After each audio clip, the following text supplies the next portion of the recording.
निरन्तरस्य ज्ञानाञ्जनशलाकया चक्षुरुन्मिलितं येन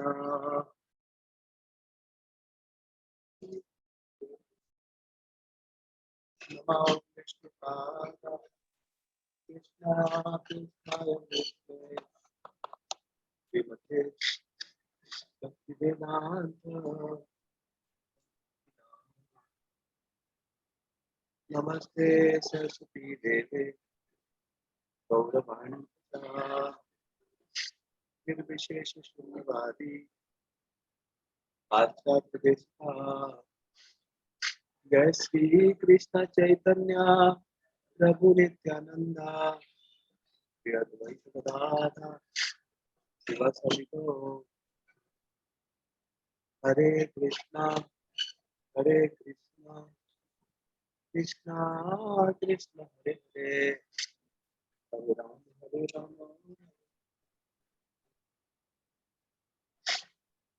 हरे कृष्णा। तो मैं अभी मायापुर धाम आया करीब पहुंचा ही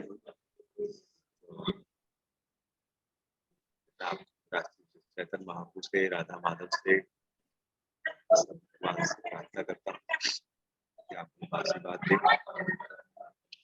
तो हम लोग कल प्रभुपाद जी के बारे में चर्चा करते आज इतना सुंदर मायापुर अभी सम्मेलन के लिए आया हूँ। यहाँ पर हजारों भक्त आए हुए हैं। मेरा स्मरण हो रहा है कि प्रभुपाद जी ने इतना, मैं जब टोटो से आ रहा था घाट से यहाँ पर तो टोटो वाला बोलने लगा कि देखिए, मैं बोला बहुत बढ़िया रोड हो गया, पहले टूटा हुआ। बोला सब प्रभुपाद जी की कृपा। टोटो वाला बोल रहा है कि प्रभुपाद जी की कृपा से, समझ रहे। तो बड़ा अच्छा लग रहा था कि टोटो वाला भी मतलब रास्ते पर मेरे को बोला था अगर एक और ऐसे प्रभुपाद हो जाए तो क्या होगा मायापुर। एक और ऐसे प्रभुपाद हो जाए, प्रभुपाद के कारण आज पूरा अद्भुत पूरे विश्व को लाभ हुआ है।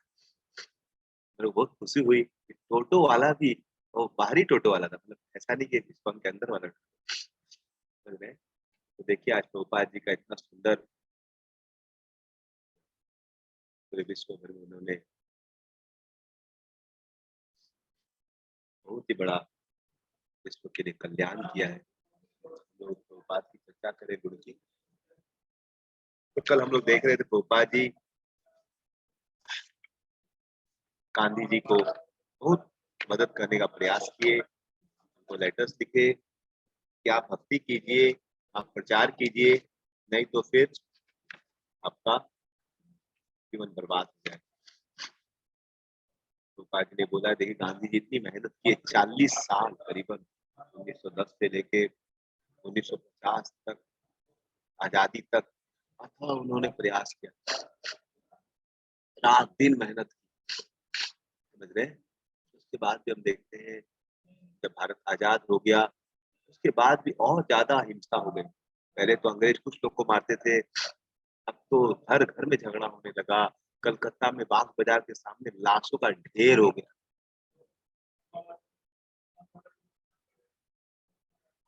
तो इस प्रकार से जब आदमी भगवान की भक्ति छोड़ के और किसी भी तरीके से किसी का लाभ करना चाहता है तो लाभ ज्यादा कुछ लाभ नहीं कर पाता और उनका कष्ट ही देता है, समझ रहे। इसलिए हमारा कर्तव्य है कि लोगों को भक्ति से जोड़े।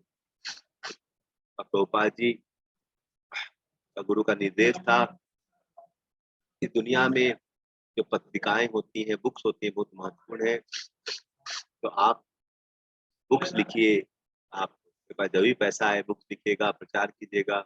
ये दो आदेश उनको गुरु जी से मिले थे, जब भी पैसा मिले बुक छापिएगा, और उनको एक आदेश मिला था कि आप प्रचार कीजिए अंग्रेजी भाषा में। तो प्रभुपाद जी अंग्रेजी में बहुत सुंदर सुंदर आर्टिकल्स लिखा करते थे, लेख लिखा करते थे और बहुत ही प्रैक्टिकल लिखा करते थे।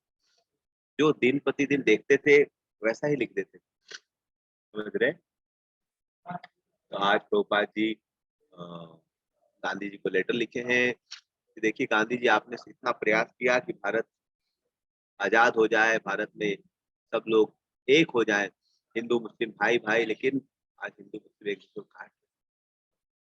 और अगर हिंदू मुस्लिम नहीं भी काटते, अगर सब लोग हिंदू भी हो जाए तो हिंदू हिंदू काटेंगे, मुस्लिम मुस्लिम काटेंगे। क्योंकि जब तक लोगों का हृदय शुद्ध नहीं होगा, जब तक उनके हृदय में भोगने की वासना रहेगी, कोई भी दो व्यक्ति कभी संतुष्ट नहीं रह सकते।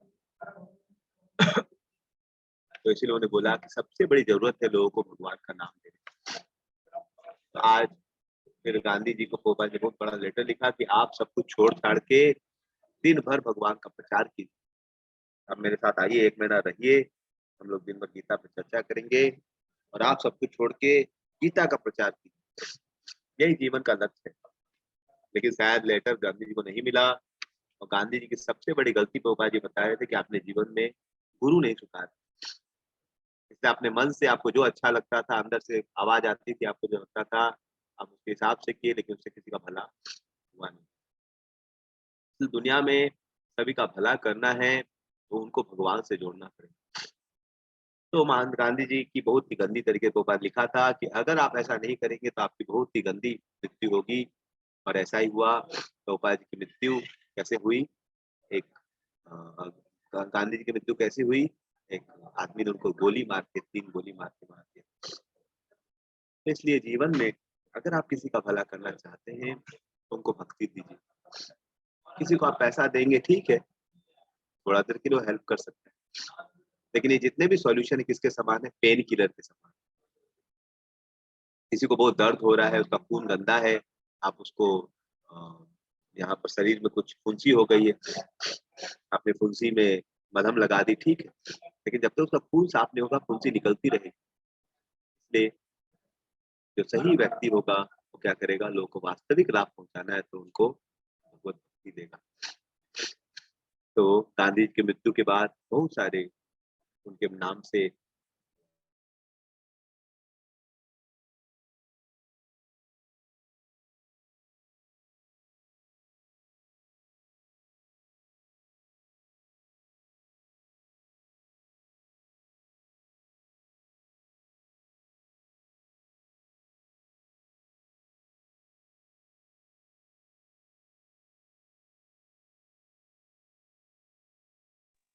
हरे कृष्णा प्रभु जी, आवाज नहीं आ रही है आपकी।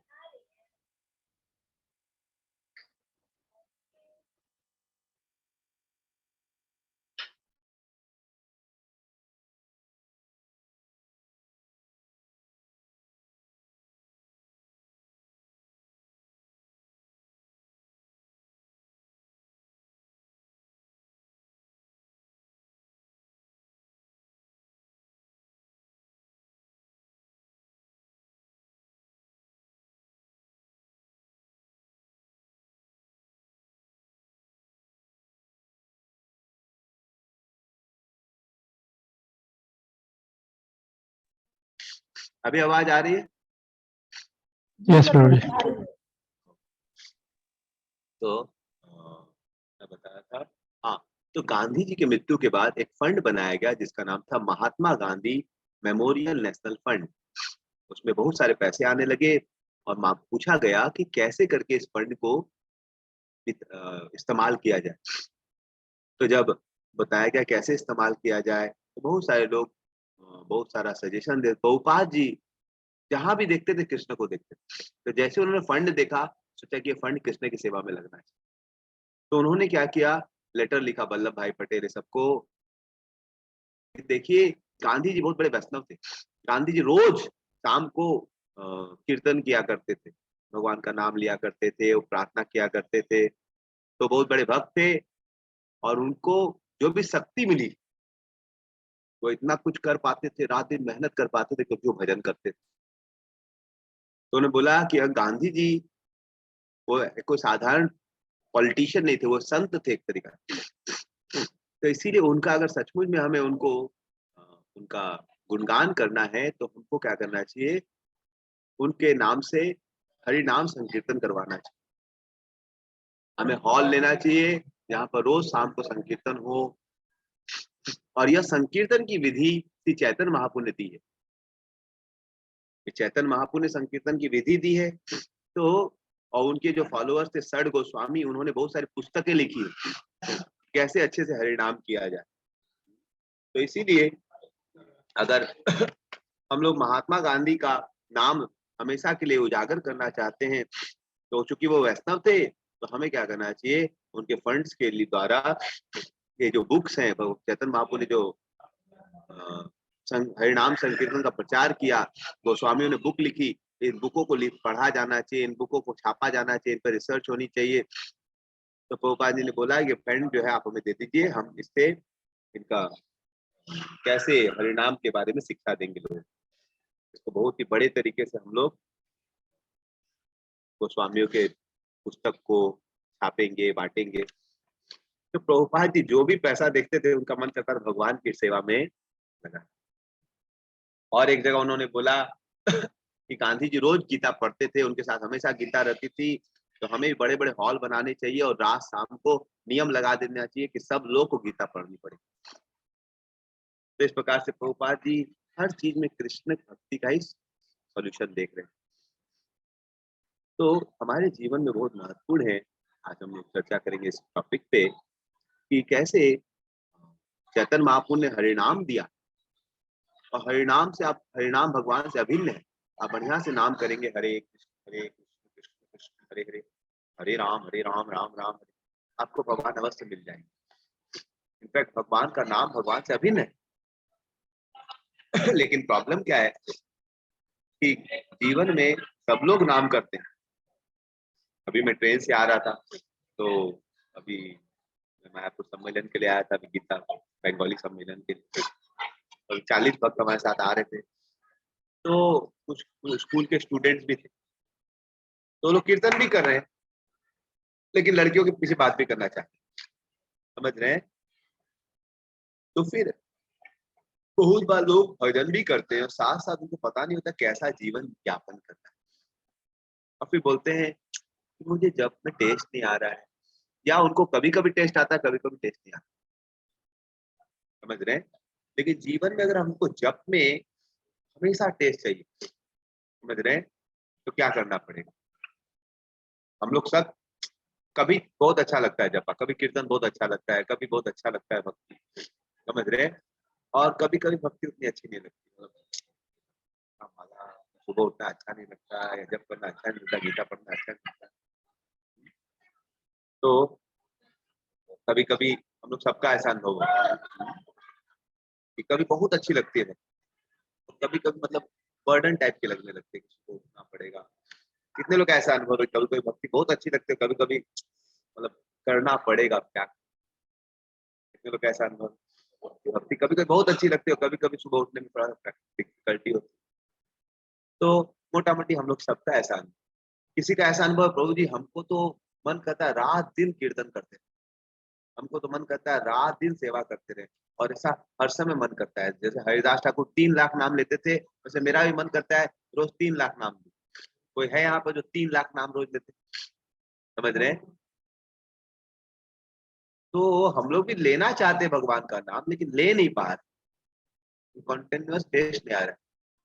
तो क्यों नहीं आ रहा है, और कैसे हम लोग ऐसा कुछ करें भक्ति में जिससे हमको कंटिन्यूअस टेस्ट आने लगे।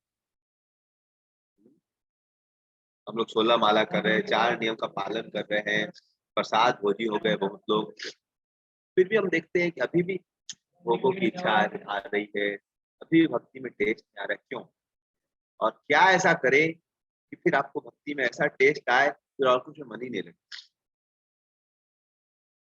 तो बता सकते हैं कोई कि ऐसा क्यों होता है कि हमें कभी टेस्ट आता है, कभी टेस्ट नहीं आता, और कारण क्या है, और क्या कर सकते हैं जिसके द्वारा हमें हमेशा टेस्ट आने लगे। आप लोग समझ रहे हैं मेरा प्रश्न। हम लोग को, कितने लोग को इच्छा है कि हमेशा भक्ति में टेस्ट आए, सब लोग की इच्छा है कि नहीं। सब लोग चाहते हैं हमेशा भक्ति में टेस्ट आए, चाहते हैं, समझ रहे हैं। लेकिन अभी हम लोग को टेस्ट नहीं आता। मैंने पूछा था, सब लोग बोले हाँ अभी हम लोग का लेवल नहीं कि हम लोग 3 लाख नाम दे जब तक नहीं होता है 3 लाख, समझ रहे हैं। तो ऐसा क्या करे कि हमें भक्ति में ऐसा टेस्ट आ जाए कि रात दिन हमको फिर हरिदास ठाकुर की तरह नाम जप करने। बताइए कौन बता सकते हैं? रमेश को बोलिए। दंडवत प्रणाम प्रणाम प्रभु जी, हरे कृष्णा। हाँ हरि।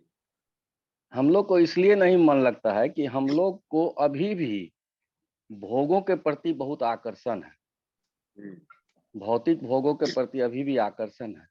इसलिए हम लोग, अब जैसे छोटा सा बात लीजिए, खाना खाना, तो हम लोग उसी तरह खाना अभी भी खाते हैं जैसे आज से 2015 से हम जुड़े हैं इस्कॉन से, उससे पहले खाते थे। तो और आहार विहार और व्यवहार, इसमें हम लोग अभी भी परिवर्तन बहुत कुछ नहीं ला सके हैं, बहुत कम परसेंट है उसमें। ठीक है, बहुत सा चीज से हम लोग अपने को कम कर दिए हैं एक्टिविटी में, लेकिन अभी भी बहुत सा चीज में हम लोग का आकर्षण है। इसलिए हम लोग को लगता है कि जो माला चैंटिंग करते हैं, लेकिन थोड़ा सा लगता है कि जो हम लोग अपना होमवर्क बना, मतलब जैसे स्कूल में टीचर कहता है कि ये होमवर्क करके लाना है, तो वैसा वाला बात है। जबकि हम लोग को होना चाहिए जो टीचर नहीं बोले, फिर भी आज का जो हम पढ़ाई पढ़े हैं उसको हम लोग घर जाके दोहरा लें बिना टीचर के कहे हुए। ये व्यवस्था, ये मानसिकता जब हमको आ जाएगी तब हमको टेस्ट लगने लगेगा। तो क्वेश्चन ये है कि कैसे हम लोग भोगों को छोड़े। आपने बोला कि भोगों को छोड़ नहीं रहे हम लोग। तो भोगों को छोड़ने के लिए हम लोग को मन पर कंट्रोल रखना पड़ेगा। क्या उसका करें? अभ्यास, उसका अभ्यास दिन प्रतिदिन हर क्षण करना पड़ेगा। उसका वेरी एक गुड। बार नहीं है जो 10 दिन हम किसी कोर्स में या आश्रम में हल्दिया जाके उस तरह से उसके टाइप से हो गए तो हमारा यही 1 साल रहेगा, ऐसा नहीं है। हम जब हल्दिया से घर आते हैं तो फिर उसी तरह वो हल्दिया के स्टाइल में अपने जीवन को नहीं जी पा रहे हैं। फिर हम लोग 10 तरह की बातों में लग जाते हैं, इधर बात उधर बात, परिवार का बात ये है, आज जमीन का झमेला है तो कल रिलेशन का झमेला है, कल डॉक्टर का, इस सब तरह का, ये खाना है वो खाना है, अरे चलो अच्छा आज खीर बना है तो सत्तू का पूरी या खीर जम के खा लिए। अब जम के खा लीजिएगा तो आपको भक्ति में थोड़े मन लगेगा, आपको तो सोने में मन लगेगा। तो हम वेरी लोग गुड। रेगुलेट नहीं कर पा रहे हैं डेली बाय डेली। तो इसके लिए हमको डेली संघर्ष और हर क्षण संघर्ष करना पड़ेगा और सतर्क रहना पड़ेगा। जो 5 जो पाप है उससे बचने की तो बात है ही, लेकिन खाना पीना सात्विक खाना ही खाएंगे, लेकिन उसमें भी कंट्रोल की आवश्यकता है। हर आदमी से भेंट नहीं करना है, हर आदमी से बात नहीं करना है, बिना मतलब का गॉसिप नहीं करना है, बिना मतलब के पारिवारिक झंझट में से अपने को थोड़ा अलग करना है। तो ये नहीं कर पाता है, लोग सब चीज में इन्वॉल्व हो जाता है घर में आने के बाद। Okay, very good. और कोई बोलना चाहेंगे क्या ऐसा करें कि हम लोग भक्ति में कंटिन्यूअस टेस्ट आने लगे? रमेश ने बहुत अच्छा बताया। और कोई बोलना चाहेंगे? हरे कृष्ण प्रभु जी, यस सिमरन। धन्यवाद प्रणाम। प्रभु जी, अपने इंद्रियों को भगवान की सेवा में लगाएंगे तो? Very good.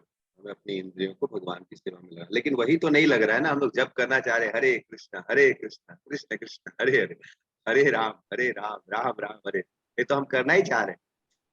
समझे? कभी तो कभी जैसे एकादशी में हम लोग एकादशी में सोचते हैं आज कंटिन्यूअस 192 माला करेंगे, आज सुबह से कुछ नहीं खाएंगे, आज ऐसा जप करेंगे, सुबह से रात तक जप करते रहे, और दोपहर आज होते होते थोड़ा खा लेना चाहिए। समझ रहे? आप पॉइंट समझ? तो क्या करना चाहिए कि हम लोग को भक्ति में कंटिन्यूअस टेस्ट आए? हाँ सिमरन। हाँ, हरे कृष्ण प्रभु जी। प्रभु जी, जैसे हम अपने कानों को इधर उधर की बातों को ना सुन करके भगवान की कथाओं को सुनने में लगाना चाहिए। और जैसे हमें अगर कुछ खाने की इच्छा हो तो हम ये सोचे कि हम भगवान को ऑफर करके ही खाएं। Very good. Okay, very nice. Last, anybody else want to say? और भी कोई कुछ बोलना चाहते हैं? Thank you Simran. Yes Neelam. अपराधों से बचना होगा हम। Very good point. हमें अपराधों से, हमें अपराध जो होते हैं ना उसके कारण नाम में रुचि नहीं। समझ रहे हैं? इस प्रकार से सूरज की रोशनी तो बहुत अच्छी है, लेकिन अगर आप आंख में पट्टी लगा लेंगे, समझ रहे, या सूरज के सामने कुछ बादल आ जाता है, तो सूरज के अगर आग आग ऊपर बादल आ गया अगर आप उसके रोशनी पे, तो फिर हम सूरज को देख पाएंगे? सूरज है लेकिन हम देख नहीं पाए। तो वैसे ही अपराध नाम करने से आदमी को भक्ति में टेस्ट नहीं आता, समझ रहे? इसीलिए 3 स्तर है नाम जप के। पहला स्तर है नाम अपराध। पहला स्तर क्या है? आप लोग नोट्स बना सकते हैं, क्योंकि आपसे फ्यूचर में दीक्षा होगी तो पूछा भी जाएगा, समझ रहे? तो पहला स्तर को बोलते हैं नाम अपराध, समझ रहे? जब हम लोग जप करते हैं लेकिन उतने ध्यान पूर्वक नहीं कर पाते, जब में उतना रुचि नहीं आती है, मन इधर उधर भटकता है, इसको बोलते हैं नाम अपराध जप। उसके बाद दूसरा स्तर आता है, इसको बोलते हैं नामाभास। दूसरे स्तर को क्या बोलते हैं? नामाभास। इसमें आपको नाम अपराध में तो सूरज दिखाई नहीं देता, समझ रहे? तो भगवान का जब एक बर्डन लगता है कि क्या फंसा दिया गुरुजी ने, क्या ये माला दे दिया। लेकिन नामाभास में जब सूरज जैसे उगता नहीं, उससे पहले उसकी थोड़ी रोशनी पहले ही दिखने लगती, उजाला होने लगता है, वैसे थोड़ा थोड़ा जीवन में अच्छा लगने लगता है, भौतिक इच्छाएं खत्म होने लगती है, और शुद्ध नाम जो होता है वो डायरेक्ट आप कृष्ण को देखने लगते हैं। तो हमें कौन से स्तर पे आना है? अपराध नाम पे रहना है। कौन से स्तर पे आना होगा हमें? हमें शुद्ध नाम पे आना है, ठीक है? तो 10 अपराध शास्त्र में बताए गए। कितने अपराध? 10 अपराध। इन 10 अपराधों से बचना चाहिए। तो आप लोग लिख लीजिए, आपको या रिकॉर्डिंग यूट्यूब में सुन लीजिएगा, मैं आपको बताता हूँ। पहला अपराध क्या है? उसको बोलते हैं सताम निंदा। क्या है पहला अपराध? 10 अपराध में पहला क्या है? संस्कृत में पद्म पुराण में आता है, समझ रहे? मैं हिंदी में आपको समझा देता हूँ, ठीक है? पहला अपराध का नाम है क्या? शुद्ध सताम निंदा। पहला अपराध का नाम है सताम निंदा, मतलब महान वैष्णव को कुछ अपराध करना, समझ रहे?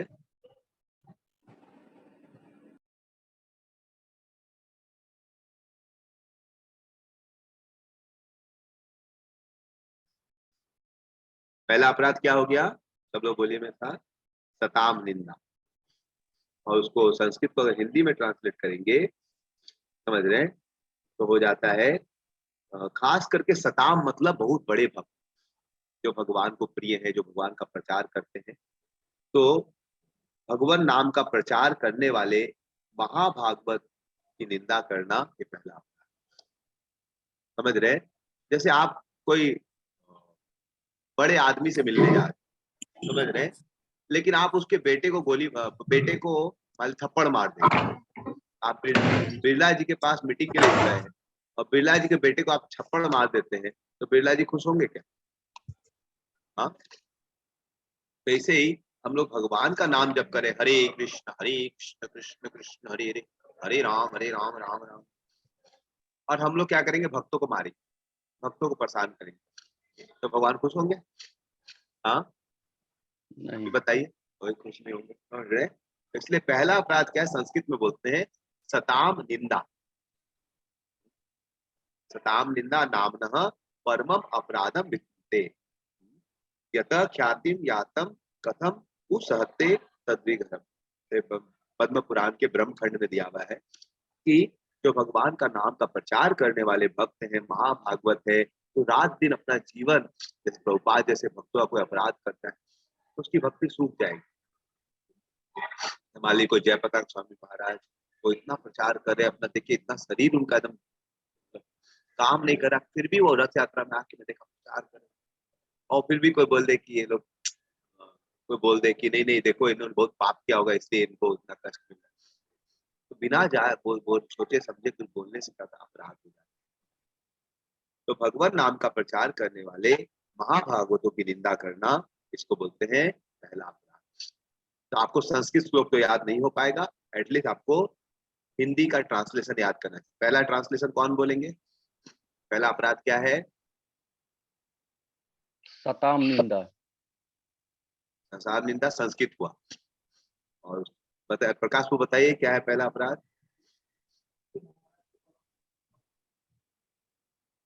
सुनाई नहीं दे रहा। महान वैष्णवों की निंदा करना। हाँ, थैंक यू सारिका जी। कि खास करके भगवान के नाम का प्रचार करने वाले महान भक्त, मतलब जो प्रचार करते हैं, समझ रहे हैं? जो भक्त केवल अपना भजन करता है, दूसरों को कुछ नहीं देता है, वो कोई महान भक्त नहीं। जो आदमी भक्ति करेगा उसका मन करेगा दूसरों को भक्ति बांटने का, जैसे प्रभुपाद को देखिए। इसीलिए हमारी जो परंपरा है उसमें चैतन्य महाप्रभु के शिष्य हुए षड गोस्वामी, उनके शिष्य हुए नरोत्तम दास ठाकुर, ये सब उनके शिष्य हुए बलदेव विद्याभूषण, और उसके बाद बहुत समय तक कोई बहुत बड़े आचार्य नहीं थे, करीबन 100 साल तक, जिन्होंने प्रचार किया बहुत। वो लोग अपना अपना भजन करते थे, इसलिए उनका नाम नहीं आता। डायरेक्टली बलदेव विद्याभूषण के बाद इसका नाम आता है, उसके बाद डायरेक्टली आता है जगन्नाथ दास बाबा जी। क्योंकि जो व्यक्ति अगर केवल अपना ही भजन करते हैं, प्रचार नहीं करते, तो वो कोई महान वैष्णव नहीं माने। जो महान वैष्णव होते हैं, कैसे पता चलेगा कोई भगवान का प्रेमी है? जो भगवान से प्रेम करेगा वो जीवात्माओं के दुख को नहीं सह पाता। उनको लगता है कि जीवात्मा भगवान के बिना तड़प रहे हैं। जैसे कोई बोलता है कि मैं किसी व्यक्ति से बहुत प्रेम करता हूँ, समझ रहे हैं? और व्यक्ति के 5 बच्चों में से 2 बच्चे घर छोड़ के गए हुए हैं, मिसअंडरस्टैंडिंग हो रखी है। तो जो सचमुच जो प्रेम करेगा उस व्यक्ति से, वो चाहेगा कि उनके 2 बच्चों को वापस। कोई आदमी सेठ जी के लिए मान लीजिए बेचारा खाना बनाता है, 56 भोग बनाता है, ठीक है, उससे सेठ जी खुश होते हैं। लेकिन सेठ जी के 2 बच्चों को वापस ला के दे देगा उनको, और मिलके सब लोग खाएंगे, तो सेठ जी को कौन सा आदमी ज्यादा पसंद होगा? जो 56 भोग बनाएगा उनके लिए, सेठ जी के लिए, या उनके 2 बच्चे भागे हुए थे उनको समझा के ला दे? किनके प्रति सेठ जी को ज्यादा प्रेम? जो दोनों सेठ जी को बच्चे 56 को भोग खिलाए। बच्चे को जो बोलिए लाए विनीत। उनके साथ। यस, तो जो बच्चे को लाएंगे वो ज्यादा प्रेमी। जैसे अभी मान लीजिए विनीता माता जी बता रही थी, मान लीजिए अभी उनको तबीयत मान लीजिए थोड़ा खराब है, तो उनको थोड़ी देर पहले तबीयत खराब थी, कोई दिक्कत, लेकिन बच्चे की थोड़ा तबीयत का तो एकदम चिंतित हो जाता है। अपनी तबीयत खराब होती है, ठीक, आदमी थोड़ा चिंतित होता है, लेकिन बच्चे की तबीयत का एकदम ज्यादा चिंतित हो जाता है, समझ रहे हैं? तो मान लीजिए बच्चे के लिए आप कुछ कर देंगे। अभी मैं अभी हम लोग ट्रेन से आ रहे थे, तो कुछ स्कूल की बच्चियां थी, उनके पेरेंट्स भी थे, तो पेरेंट्स, बच्ची बैठ गई तो पेरेंट्स को बहुत खुश लगता है, वो खड़े भी आ जाए, चाहते मेरी बच्ची बैठ जाए। तो वैसे ही भगवान चाहते हैं कि मेरे जो भक्त हैं, मेरे बच्चे जो हैं, जो मुझसे बिछुड़ गए हैं, तो जो उनको वापिस लाता है वो बहुत प्रिय भक्त हो जाता है भगवान का। गीता में भी भगवान बोल रहे हैं, नचत स्मान मनुष्य, कोई भी वैसे मनुष्यों में मेरे को उतना प्रिय नहीं है जो मेरे को मेरे बच्चों को वापिस ला के देता है, समझ रहे? तो इसलिए दुनिया में सबसे बड़ी सेवा है दूसरों को भगवान के निकट लाना। और ऐसे व्यक्ति जो बेचारे दूसरों को भगवान के निकट लाने के, प्रभुपाद अमेरिका गए, हार्ट अटैक आ रहा है, और इनकी कोई निंदा करे। कुछ लोग बोलते हैं प्रभुपाद जी ने क्या कुछ किया, केवल हिप्पियों को भक्त बनाया। क्या बोलते हैं? केवल किसको बनाया? हिप्पियों को भक्त बनाया, क्या बड़ी बात। अरे प्रभुपाद के जो भूषण है उसको दूषण बना रहा है। सोचिए, आदमी जब चैतन्य महाप्रभु ने जगाई मदाई का उद्धार किया नित्यानंद ने, तो हम लोग कितना बोलते हैं कि ऐसे पापी को ही भगवान भक्त बना दिया। तो ये तो उनके चरित्र पर क्या है, उनका सुंदर वो है, मुकुट है कि उन्होंने ऐसे पापी को ही भक्त बना दिया। समझ रहे हैं? लेकिन उसको क्या कर दिया, उल्टा कर दिया, कह रहे हिप्पियों को ही भक्त बनाया। समझ रहे हैं? हिप्पियों को ही भक्त बनाया है, या हिप्पी को भी भक्त बना दिया, समझ रहे? अरे भाई, मान लीजिए एक लड़का था मेरे साथ, तो सिगरेट उगरेट पीता था, बहुत प्रॉब्लम था उसका, तो मेरे से उसकी माँ के रोने लगी, बोझ इसको आप थोड़ा ठीक कीजिए। बोला मैं ठीक नहीं कर सकता हूँ, मेरे में थोड़ी सकती है। तो बोला भगवान का हम लोग भक्ति बताएंगे, ठीक हो जाए तो अच्छी बात है, मेरे में कोई शक्ति नहीं। तो फिर 4 महीने से मेरे साथ रह रहा है अभी, तो उसने अभी सिगरेट भी छोड़ दिया, अभी सब कुछ छोड़ दिया, रोज 16 माला करता है, बढ़िया भक्त हो गया, अभी वो लीडर बन गया है। अभी कैंप में बच्चे लोग स्कूल से लाए उसका, स्कूल से उसके बहुत सारे बच्चे, तो अभी वो लीडर बन गया है, समझ रहे? अब वो फ्रस्ट्रेट हो गया कि वो लोग मेरा बात नहीं सुन रहे, अब वो लोग बदमाशी कर रहा है, तो एक अब वो लोग वो गाइड कराया, तुम लोग बदमाशी करेगा, समझ रहे? खुदे 4 महीना पहले 1 नंबर का लोफर था, समझ रहे? तो अभी उसको दूसरा लोफर लोग को ट्रेनिंग दे रहा, समझ रहे? और वो दूसरा लोफर लोग गुस्सा हो रहा है, तुम लोग इतना बदमाशी क्यों करता है, समझ? अभी 4 महीने पहले 1 नंबर का लोफर, समझ रहे? तो अगर मान लीजिए कोई अच्छा बच्चा, उसको मैंने प्रचार करके माला करवाया, अच्छी बात, लेकिन कोई लोफर टाइप का बच्चा 16 माला करने लगे तो लोग बोलते हैं अरे वाह प्रभु जी का बहुत शक्ति, समझ रहे? तो उसमें कोई बोलेगा, मान लीजिए मैंने प्रचार करके उसको इतने मेहनत से भक्त बनाया, अपने साथ रखा, उसको ट्रेनिंग दी, तो बोलेगा अरे प्रभु जी सब लोफर लोग को भक्त बनाए। तो मेरे गुणों को भी क्या देख रहा है, दोष देख रहा है, समझ रहे हैं? इसका कारण है ईर्ष्या। जब ईर्ष्या होती है तो हम लोग गुणों में भी दोष देखते हैं, समझ रहे हैं? जीवन में जब आप किसी की ईर्ष्या करते हैं तो उसके गुणों में भी आपको क्या दिखता है, दोष दिखता है। शिशुपाल भगवान से ईर्ष्या करते थे, शिशुपाल भगवान से क्या करते थे, ईर्ष्या करते थे। तो भगवान के अच्छे अच्छे गुण की उन्होंने पुतना का उद्धार कर दिया, बकासुर का वध कर दिया, बोलते कौन सा बड़ा बात कर दिया, बत्तख का मुंह फाड़ दिया तो बड़ा हो गया, हाँ सांप पे नाच दिया तो बड़ा हो गया, तो हमें करते। तो भगवान के अद्भुत गुणों को में भी शिशुपाल ईर्ष्या के कारण उनमें अच्छाई नहीं देख पा। तो इसलिए दूसरा बहुत बार क्या होता है, जब हमें ईर्ष्या होती है तो दूसरों की अच्छाई में हम क्या देखते हैं, बुराई देखते हैं, समझ रहे? तो इसीलिए बहुत बार बहुत बड़े बड़े वैष्णव से लोग ईर्ष्या करते हैं और उनकी अच्छाई में भी क्या देखते हैं, बुराई देखते हैं। तो इसीलिए हमें जीवन में दूसरों वैष्णवों से ईर्ष्या नहीं करनी चाहिए, समझ रहे? जब ईर्ष्या करेंगे तो उनमें दोष दिखेगा, उनके गुणों में भी क्या दिखेगा, दोष दिखेगा। जब मैं हल्दिया प्रचार करता था तो मैंने मेहनत करके, हम लोग सेंटर में बहुत सारे बच्चे हो गए, बाकी सेंटर में 5 बच्चे 10 बच्चे थे, हमारे सेंटर में भगवान की दया से 50-60 बच्चे हो गए। तो शायद कुछ मेरे मित्र ईर्ष्यालु हो गए, तो मंदिर जा नहीं पाता ज्यादा, तो बोलते थे प्रभु जी का सेंटर का कोई वैल्यू नहीं, वहां पर लोग सुबह उठते ही नहीं, सिर्फ प्रसाद उसाद खाने आते इसलिए इतने लोग, समझ रहे? वो हम लोग बाकी जो केंद्र उसमें स्टैंडर्ड है, बच्चों को सुबह उठना पड़ता है, लेकिन प्रभु जी का इतना बच्चा कारण क्या है? मैं सुना नहीं, मेरे को एक व्यक्ति बता रहे थे कि कोई मेरे बारे में ऐसा बोल रहा था कि प्रभु जी के केंद्र में 60 बच्चा, पता है क्या क्यों? 6 साल पहले की बात। तो बोला प्रभु जी के केंद्र में इतने बच्चे क्यों है, क्योंकि प्रभु जी का कोई स्टैंडर्ड ही नहीं, समझ रहे? शायद प्रभु जी लोग सुबह उठने के लिए बोलते ही नहीं हो, समझ? तो अच्छाई में भी क्या देख सकते हैं लोग ईर्ष्या होने पर, तो बोला भाई हमारे सेंटर में सब लोग उठते हैं सुबह, आप आके देख सकते हैं। लेकिन क्या होता है, ईर्ष्या होने पर आदमी लोगों की अच्छाई में भी क्या देखता है, बुराई देख सकता है, समझ रहे हैं? कोई उदाहरण है आपके पास जब कोई आदमी में अच्छे गुण को भी किसी ने दोष के रूप में देखा ईर्ष्यावश? कोई आपके पास उदाहरण है कि किसी व्यक्ति में बहुत अच्छे गुण थे लेकिन दूसरा व्यक्ति ईर्ष्या करता था तो उसके अच्छे गुणों में भी दोष देखा?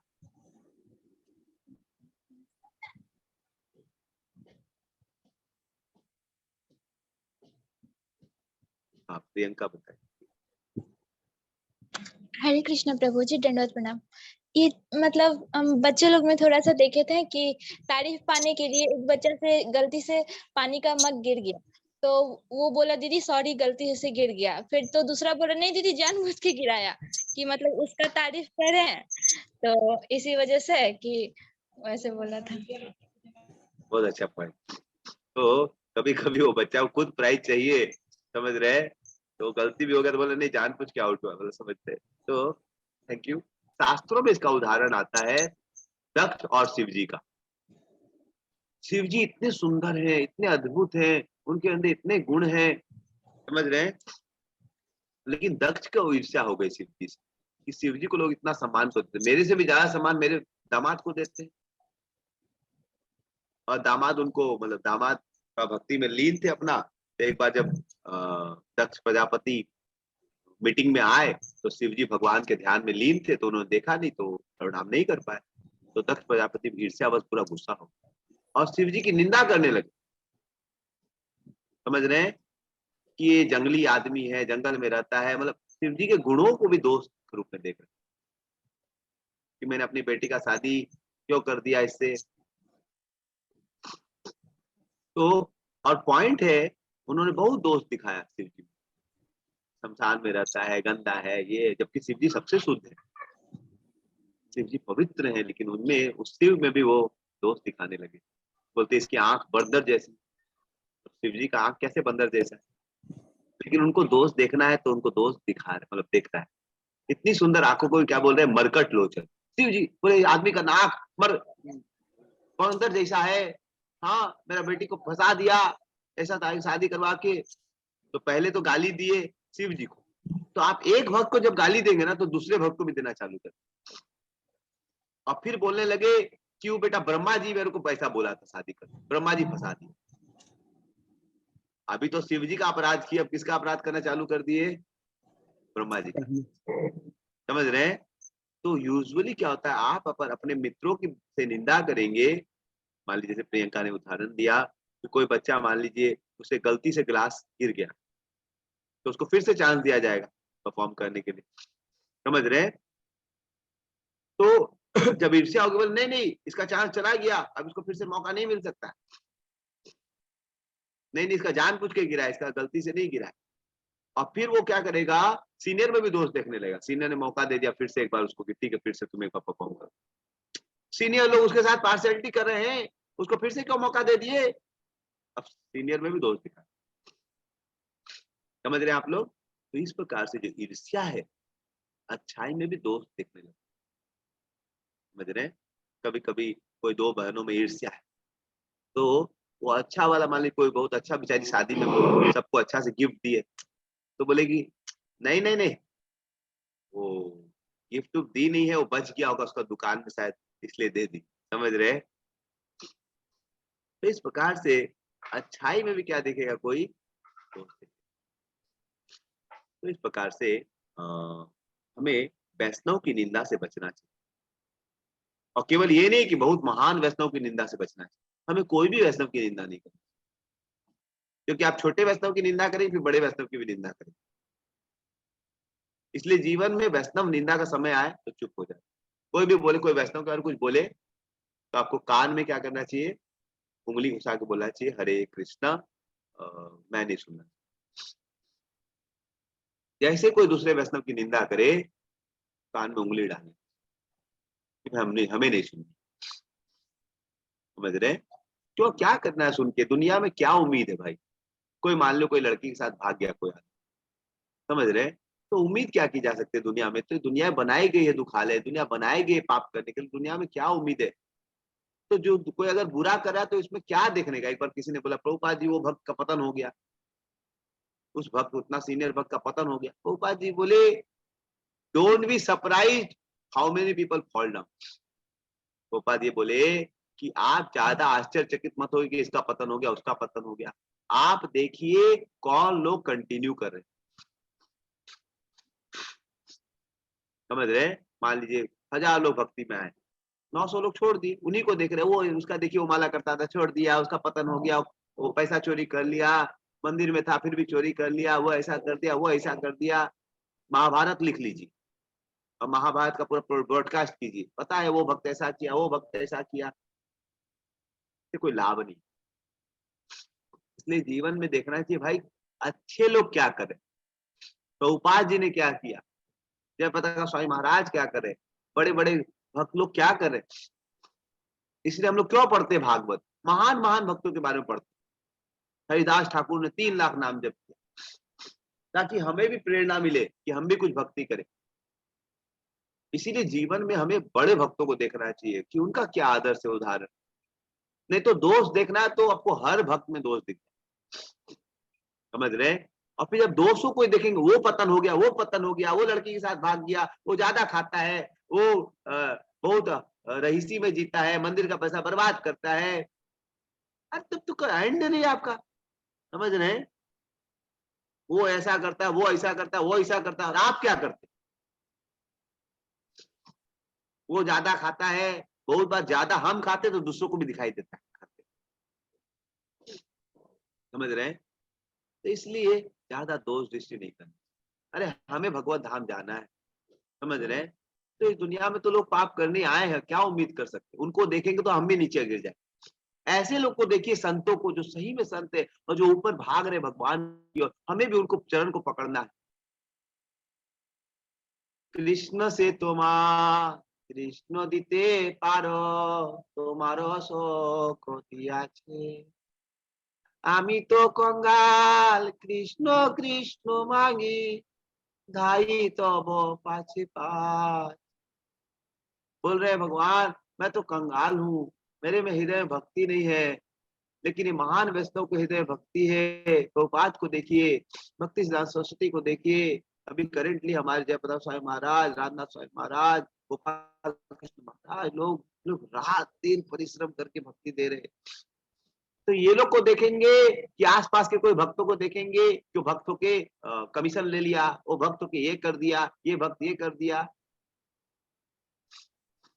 थोड़े दिन पहले इस्कॉन में एक बिजनेस की पॉलिसी आई थी, एक हमारे विवेक बिंद्रा है, तो बहुत अच्छे बिजनेस कंसल्टेंट है, उनको गीता का बहुत अच्छा कंसेप्ट, मोटिवेशनल स्पीकर है, तो लाखों करोड़ों लोग उनका वीडियो देखते हैं, बहुत अच्छा मोटिवेशनल बोलते हैं और लोगों को बिजनेस का गाइडेंस देते हैं। तो धीरे धीरे बहुत ऊपर पे चले गए। उनका 1 घंटे लेने के लिए आपको 5 लाख रुपया लगेगा, तो इतना इम्पोर्टेंस बढ़ गया। तो उन्होंने एक बिजनेस कंसल्टेंसी का गाइडेंस का फर्म खोला कि कैसे आपको अच्छा बिजनेसमैन बनना है, तो आइए आपको हम, वो तो नहीं गाइड कर सकते, तो उन्होंने कुछ लोगों को ट्रेन किया, वो दूसरों को ट्रेन करेंगे। तो एक वो बन गया फोरम टाइप कि उसमें आपको 70,000 रुपया कुछ पैसा देके ज्वाइन करना पड़ेगा, और आप फिर चेन टाइप करना, वो 4 लोग को आपको करवाएंगे इनरोल, तो आपको 60,000 रुपया वापस मिल जाएगा। फिर जितना इनरोल कराएंगे कुछ पैसा आपको कमीशन मिलता रहेगा, मतलब। तो उनका मोटिवेशनल सेमिनार सुन के उसमें बोले कि हम लोग सिखाएंगे आपको कैसे बिजनेस करना है, कंसल्टिंग कैसे करनी है, ये करना, अरबपति बन जाए, करोड़पति बन जाए। तो हमारा एक स्टूडेंट आकर्षित हो गया, समझ रहे, और मेरे को फोन किया, प्रभु जी मेरे साथ भक्तों ने धोखा किया। मैं बोला क्या हो गया रे भाई? प्रभु जी मेरे को एक भक्त ने मीठी मीठी बात बोल के उसमें इनरोल करा लिया, और बोला देखिए आप भी कीजिए, आप भी बहुत पैसा कमा लेंगे, बहुत आसानी है, ये है वो है, आप भी सीखे। तो प्रभु जी मेरा 60,000 रुपया, मैं 70,000 मेरा ही नहीं बर्बाद किया, और भी लोगों का भक्त बर्बाद किया है, समझ, और भी लोग को फंसाया है, ये किया है वो किया है, समझ रहे हैं। और बहुत दुखी था, तो मेरे से बढ़िया हो, मेरे को फोन कर लिया। तो बोला भाई आप फंसे कि वो फंसा है? क्या बोलता है वो, हमको फंसा लिया होगा। हम बोले ठीक है, फंसा तो लिया, चलिए अच्छी बात है। मैं उस भक्त को बोला था, ये सब मत करो, फंसोगे मत, लेकिन वो मेरा सुना नहीं। तो फिर 3-4 इश्यूज आए मेरे पास, तो मैं उस भक्त को समझाया, जो मेरे से फोन किया था कि प्रभु जी मेरा पैसा लूट गया। बहुत लोग तो प्रभु जी लोन में लेके अपना दुकान का खर्चा में रख के सोचे थे कि पैसा कमा लेंगे, उन्होंने इसमें इनरोल किया और उनका पूरा डूब गया, उनका एक भी आदमी इनरोल नहीं हो पा रहा है, ये वो।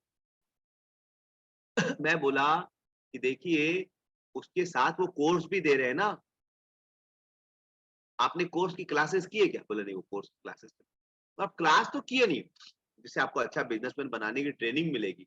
आपके मन में बस ये कैसे दूसरों को कमा के पैसा कमाना, तो आपके मन में केवल लोभ है, समझ रहे हैं, आपने लोभ बस उस व्यक्ति के पास गए कि वाह 4 लोग को बनाएंगे 60,000, फिर हर में 5,000 कमीशन मिलेगा, हमको लाखों रुपया मिलते रहेगा। तो आपके मन में तो ऑलरेडी खोट है, समझ रहे हैं। अगर रियली में देखा जाए तो प्रोडक्ट बहुत अच्छा है, आप सीखिए बिजनेस, उसका लेक्चर सही से सुनिए, आपको ट्रेनिंग देगा आपको, तो आप अपने आप ही बन जाएंगे अच्छा कंसल्टेंट। लेकिन वो पापड़ बेलना नहीं चाहता, सुनना नहीं चाहता है, समझना नहीं चाहता है, ट्रेनिंग नहीं करना चाहता, बस पैसा चाहिए उसको। तो फिर मैं उसको बोला देखो इसमें तुम्हारी गलती, तुम क्यों खर्चा की, समझ रहे हैं। और ये सब लॉन्ग टर्म में तो प्रॉब्लम ही होगा, बिकॉज देखिए 10 लोग 20 लोग जो खरीदेंगे, उसमें एक लोग ऐसा बहुत प्रभावशाली वाला होगा जो दूसरों को कन्विंस करके पैसा लोगों को कर लेगी। सब की कैपेसिटी नहीं होती, वो 1 महीना घूमेगा, एक आदमी को भी नहीं कन्विंस कर, समझ रहे हैं। बोले तुमने गलत चीज को पकड़ लिया और तुम्हारी चेतना गलत थी, तुम भोग कर मतलब इंजॉय करना चाहते। तो फिर वो समझा, फिर मैं उसको समझाया, फिर मैं उसको ही फोन किया जो आदमी ने इनरोल किया था, प्रभु जी ये धंधा बंद कर दो, आप अच्छा बोलते हैं, कन्विंस कर देते हैं, लेकिन इससे आपको प्रॉब्लम है, क्योंकि आप तो लोग को प्रोडक्ट दे रहे हैं, लेकिन वो लोग दो बस कर लेंगे और फिर बाद में वो लोग दूसरों को इनरोल नहीं कर पाएंगे और गाली देंगे आपको। और एक लड़का ऑलरेडी गाली दे रहा है आपको, समझ रहे हैं। तो फिर उस बेचारे ने बंद कर लिया। वो बहुत प्रभावशाली स्पीकर था, कन्विंस भी कर देता था। उसने एक बंदा मुझे भेंट भी कर ली थी, 10-20 लाख 10 लाख रुपए कमा भी लिया था, लेकिन मैं बोला बंद करो, इससे तुमको प्रॉब्लम है। समझ, इससे कोई भी तुम एनरोल कराओगे और फिर दूसरा तुम्हारे मन में भी खोट आ सकता है। कम्युनिटी में कभी भी जाओगे सोचोगे इसको भी इनरोल करा ले, हमारा 15-20 हजार रुपया निकलेगा। समझ रहे हैं? तो तुम डिवोटी के संग में जाके एक बिजनेसमैन के रूप में प्रतीत हो, तुम सेवक के रूप में नहीं रहो। भले तुम अच्छे चेतना से प्रोडक्ट दे सकते हो, लेकिन धीरे धीरे तुम्हारे मन में भी खोट आ सकता है। समझ रहे हैं? और वो दूसरा प्रॉब्लम है कि अगर अच्छी चेतना से भी दोगे, लेकिन लोग अच्छी चेतना से हो सकता न ले, वो हो सकता है खटे नहीं, सुने नहीं और प्रैक्टिस न करें, और वो लोग बस पैसे बस ले लेंगे और आपको फिर ब्लेम। तो फिर दोनों लोग शांत हो गए। एक दूसरा डिवोटी तो इतना गुस्सा आ गया, वो उसने एक यूट्यूब चैनल खोल दिया, मतलब उसने पूरा वीडियो बना दिया 5-10 मिनट का, कैसे इस्कॉन में ठगा जा रहा है, ये किया जा रहा है, वो किया जा रहा है। समझ रहे? फिर मेरे को फोन किया, पूजी मेरे ऐसा ऐसा चल रहा है, मैंने एक यूट्यूब लॉन्च किया, ये किया। तो बोला गजब है, तुमको दुनिया में रूप गोस्वामी, सनातन गोस्वामी, चैतन्य महाप्रभु, रामानुजाचार्य कोई नहीं दिख रहे, सिर्फ यही दिख रहा है, और तुम इस पे आज कमेंट्री दे रहा है, टीका लिख रहा है। अरे टीका लिखना है, हरिनाम पे लिखो। तुम टीका लिख रहा है कैसे इस्कॉन में पैसा चोरी कराया जा रहा है। अरे पागल कहीं का, अपराध कर रहा है। तुम विवेक बिंद्रा का भी अपराध कर रहा है, ये कर रहा है। हो सकता है उनका चेतना बहुत अच्छा हो लोगों को ट्रेनिंग देने का। समझ रहे हैं? मान लीजिए मैं किसी को ट्रेनिंग दे रहा हूँ गीता, अब लाखों लोग आने लगे। मेरा कोई शिष्य, मान लीजिए शिक्षा शिष्य, वो गृहस्थ है और वो दिन रात गीता ही प्रचार करने लगा, तो मान लीजिए किसी चार्ज करने लगा, भाई उसका दिन रात ही गीता प्रचार कर रहा है, अब उसके पास समय नहीं पैसे कमाने के, लोग भी उससे रेडी है कि भाई आप इतना सुंदर समझाते हैं, लेकिन वो गृहस्थ है। तो गृहस्थ होने के कारण उसको थोड़ा पैसे चाहिए, तो उसने कुछ चार्ज कर दिया कि ठीक है मेरे को 500 रुपया मैं कुछ कोर्स का चार्ज करूंगा। समझ रहे हैं? साल भर का। तो अब बेचारा वो तो चार्ज किया भाई कि मैं 100 स्टूडेंट है या 500 स्टूडेंट है, तो उससे मैं मेरे को 2-2.5 लाख रुपए आ जाएगा, मेरा साल भर चले, मैं दिन भर प्रचार करूँ, तो लोग भी खुश है, वो भी खुश। लेकिन अब वो दूसरों को ट्रेन करा, वो उसके मन में लोभ आ जाए कि गीता पढ़ा के मेरे को, ये तो गृहस्थी चलाने के लिए जस्ट किए कि भाई थोड़ा बहुत पैसा आ जाएगा ताकि फिर मैं सेवा कर सकूं। तो ब्रह्मचारी को तो कोई दिक्कत नहीं, उसको तो पैसा नहीं चाहिए, उसको तो भगवान की सेवा कर लेंगे, गृहस्थ को तो चाहिए। तो गृहस्थी बेचारा वो सेवा के रूप में किया, लेकिन वो उसको मिसअंडरस्टैंड कर। तो इसलिए दुनिया में लोग क्या कर रहे हैं, उनको क्या, आप क्यों इसमें घुसते कि वो डिवोटी ऐसा कर रहा है, वैसा कर रहा है। हाँ? अरे इतने बड़े बड़े प्रभुपाद बुक्स पढ़े हैं, इतने बड़े सुंदर सुंदर हरिदास ठाकुर का चरित्र, रूप गोस्वामी का चरित्र है, स्वरूप दामोदर का चरित्र है, सनातन गोस्वामी का चरित्र है, हाँ, सुदामा चरित्र है। हम लोग भागवत तो पढ़ते नहीं, और यही सब पढ़ना चाहते। क्या करंट न्यूज क्या चल रहा है? हाँ, थोड़ा सा प्रैक्टिकल बताइए, मंदिर में क्या घोटाला चल रहा है? हाँ, वाह, मजा आ गया।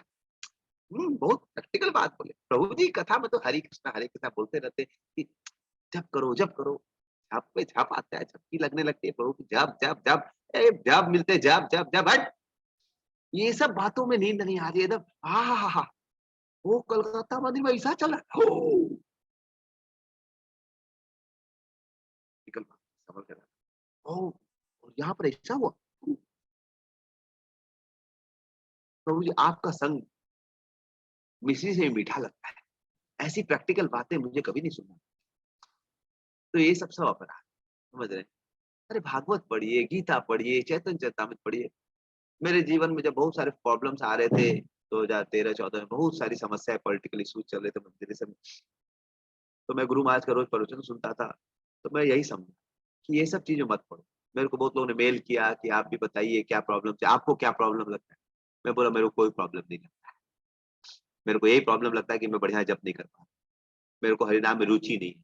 आपका मेल में मेरे को बहुत रुचि है कि हम भी 2-4 तो दे दो, ये गलती है, ये गलती किया, ये गलती किया, इसका पतन हो गया, ये सब बेकार है, सब नहीं करते, ये सब करेंगे तो हम पता। हमें बस भगवान के नामों को बढ़िया से ले। तो आज हमने पहले नाम अपराध पे चर्चा की कि कैसे सताम निंदा, पहला नाम अपराध क्या है? सताम निंदा। समझ रहे हैं? सताम निंदा नामन परम अपराधम विद्युते यत् ख्याति व्यातम कथम सहते तत् विघ्रा। तो इसीलिए हमें महान वैष्णव की जो ख्याति होती है प्रचार करने के कारण, उससे ईर्ष्या नहीं करनी चाहिए। तो नाम अपराध अगर आपसे पूछा जाए पहला नाम अपराध तो क्या बोलने का? भगवान नाम का प्रचार करने वाले महाभागवतों की निंदा करना, यह पहला अपराध। ठीक है। दूसरा अपराध क्या है? दूसरा अपराध है शिवस्य श्री विष्णु यह गुण नामादि सकलम या भिन्नम पश्येत स खलु हरि नामासित कर। संस्कृत में नाम पद्म पुराण में है। तो मतलब ये हुआ कि शिव जी के, ब्रह्मा जी आदि के देवताओं के नाम को भगवान नाम के समान समझो।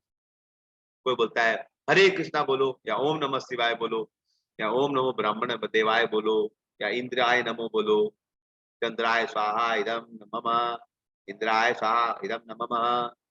तो ये बोलो या हरे कृष्णा बोलो, एक बराबर है, ऐसा सोचने वाला, समझ रहे हैं, ये भगवान का क्या करता है। और कोई सोचता है कि पूरा अभिन्न भी है, समझ रहे हैं, तो consider the names of lord Brahma और lord Shiva to be equal to और डिफरेंट, समझ रहे हैं। तो सोचना बराबर है ये भी गलत, सोचना कि भिन्न है ये भी गलत, समझ रहे हैं। तो दूसरा अपराध है कि हमें कृष्ण का नाम बहुत महत्वपूर्ण समझना चाहिए, लेकिन दूसरा लोग अगर शिव जी का नाम करा, ओम नमः शिवाय का, तो निंदा करने की जरूरत, समझ रहे हैं। भगवान को भी प्रिय है, लेकिन हम लोग हरे कृष्ण, ये नहीं बोलना चाहिए शिव जी का नाम लेगा नरक जाएगा। हाँ, शिव जी का नाम लेते हैं लोग, इनको बुद्धि नहीं।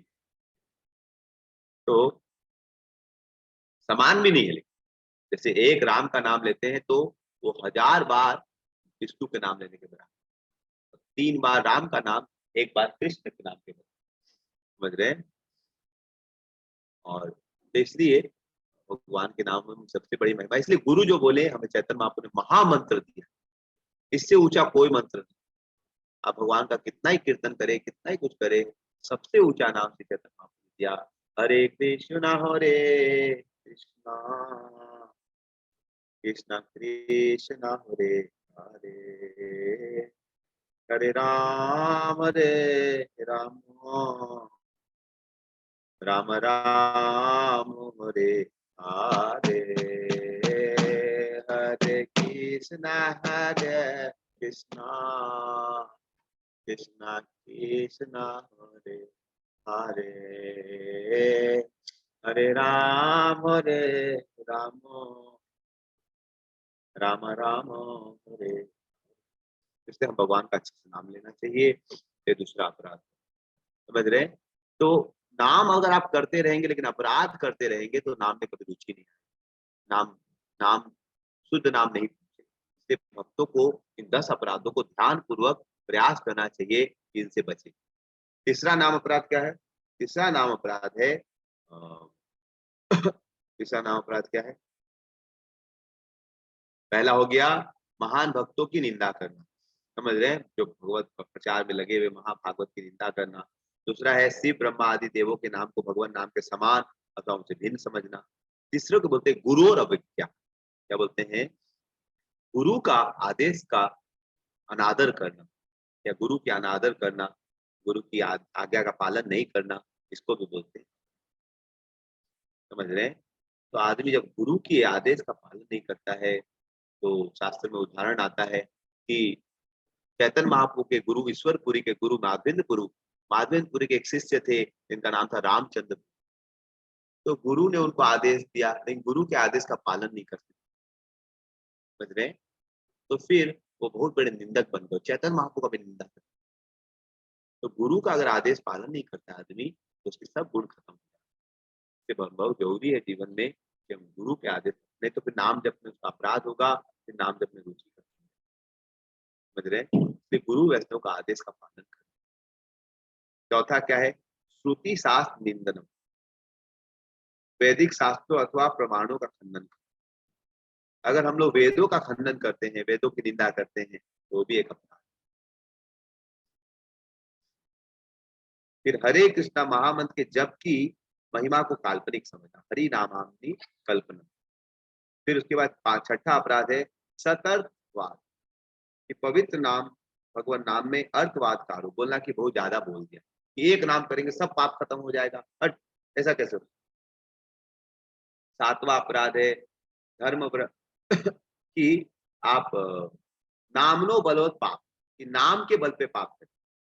क्या करें हम कि हम हमको दारू पीने का इच्छा हो रहा है, हम एक बॉटल दारू पी लिए, बोले हरे कृष्णा बोलेंगे तो ठीक हो जाए। समझ रहे हैं? ये करना ठीक है। पहले आप दारू पीते थे तो आप नाम जप करेंगे तो पाप करते, लेकिन अब आप दारू पिए जान बुझ के बोलते कि क्या करूं, नाम जप करूंगा ठीक। समझ रहे हैं? एक बोतल पीते हैं और फिर एक माला जप कर लेते अगले दिन जान बुझ के। इससे एक बहुत बड़ा अपराध। 8वां अपराध है धर्म व्रत त्याग हुतादि सर्व सुक्रिया सामान्य प्रमाण, कि धर्म व्रत त्याग ये सब जो पुण्य है इनको आप हरिनाम से कंपेयर करें।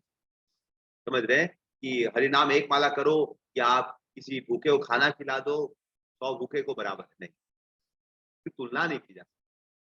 हरिनाम आदमी को भौतिक स्तर से आध्यात्मिक स्तर पे लाता, ये सब उसको पानी खुदवाना, ये सब कोई को आदमी को भौतिक स्तर से आध्यात्मिक स्तर पे नहीं लाता।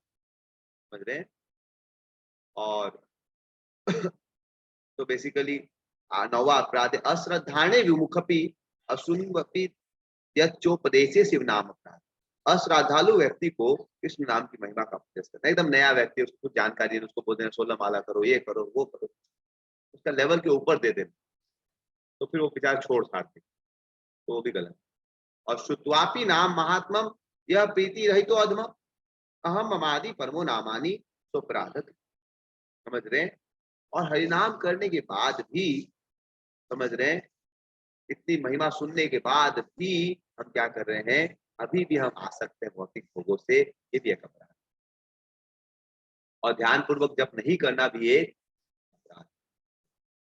तो इसीलिए अगर हम लोग वैष्णव बनना चाहते हैं, भगवान के भक्त बनना चाहते हैं, तो हमें प्रयास करना चाहिए कि इन 10 अपराधों का हम क्या करें, तो थोड़ा सा अवॉइड करने का प्रयास। ठीक है? हरे कृष्णा कृष्ण कृष्ण हरे हरे, हरे राम। ठीक है? तो मैं यहीं पर एंड करूंगा यहाँ पर। तो मैं मायपुर में मेरी कुछ सेवाएं हैं, तो मैं रमेश को फोन कर रहा था कि आप दे दीजिए क्लास लेके। तो महात्मा गांधी जी को फंड जो उनके नाम पे था, तो गोपाल जी ने बोला कि देखिए महात्मा गांधी जी रोज कीर्तन करवाते थे, कीर्तन करते थे, जिस दिन मरे उस दिन भी वो कीर्तन प्रार्थना वाली सभा से वापस आ रहे थे, तो इसीलिए वो भक्त थे। इसलिए हमें उनका फंड जो है हरिनाम संकीर्तन के प्रचार के लिए, और हरिनाम संकीर्तन के चैतन्य महाप्रभु ने प्रचार किया, उनके शिष्यों ने बुक्स लिखी है, इन बुक्स को पढ़ा जाए, समझा जाए, इससे हरिनाम समझा जाएगा और प्रचार होगा। तो ऐसा चैतन्य महाप्रभु ने बोला। ठीक है? हरे कृष्णा। मैं अभी यहाँ पर विराम दूंगा क्लास को, और मैं रमेशपुर से रिक्वेस्ट करूंगा, रमेशपुर में तो हरे कृष्णा प्रभु जी। हाँ, तो आप थोड़ा सा भक्तों से क्विज का कॉन्टेस्ट, मतलब जो मैंने बताया उसको क्वेश्चन पूछ सकते हैं, मेरे को थोड़ा सेवाएं हैं। ठीक है? हरे कृष्णा कृष्ण कृष्ण। मैं लीव करूंगा, लेकिन आप 10 मिनट जो हमने बताया उस पर चर्चा करें। ठीक है? हरे। छठा अपराध प्रभु जी बताइएगा ना। छठा अपराध है, छठा अपराध में बोल देता हूँ, पवित्र सतर्थवाद, मतलब पवित्र नाम, भगवान नाम में अर्थवाद का आरोप। कि जैसे मान लीजिए कोई बोल रहा है एक नाम लेके तो जितना जीवन में पाप के सब खत्म हो, तो बोले ऐसा कैसे हो, ऐसा नारायण बोल देने से कैसे अजामिल का उद्धार हो, ऐसे कैसे हो सकता, ये ज्यादा हो गया। मतलब क्या हो गया जैसे कभी कभी हम लोग बोलते हैं ना, अरे वो इतने सुंदर हैं, उसको देख के तो मतलब ये हो जाएगा, वो हो जाएगा, तो ज्यादा बोल देता है। मतलब मेरे पिताजी तो इतने महान है कि जब गाड़ी चलाते तो गाड़ी उड़ जाती, समझ तो ये ज्यादा बोल देना। वैसे ही भगवान के नाम की महिमा में ज्यादा बोल देना। तो वो कुछ लोग बोलते हैं कि भगवान के नामों की जो महिमा शास्त्र में दी गई है ये बहुत ज्यादा है, ऐसा नहीं। तो वो नहीं समझ सकते तो इसका थोड़ा ना मतलब अब सब नहीं सकते। मेरे को थोड़ा समय अब इसको सेवा है कुछ, तो मेरे को जाना पड़ेगा, हमारा सम्मेलन चालू हो गया। मैं रमेश को से रिक्वेस्ट करूंगा 10-15 मिनट चर्चा कर सकते हैं। हरे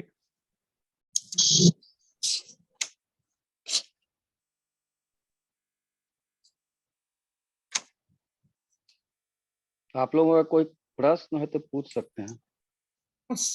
हरे कृष्ण प्रभु जी, ये 7वां नंबर का प्रश्न, 7वां नंबर का वो हम नोट नहीं कर पाए। 7th वो हम भी नहीं नोट कर पाए। इसके अच्छा, अलावा कुछ पूछ सकते हैं। अच्छा चलिए ठीक बहुत है। जल्दी जल्दी बोल गए।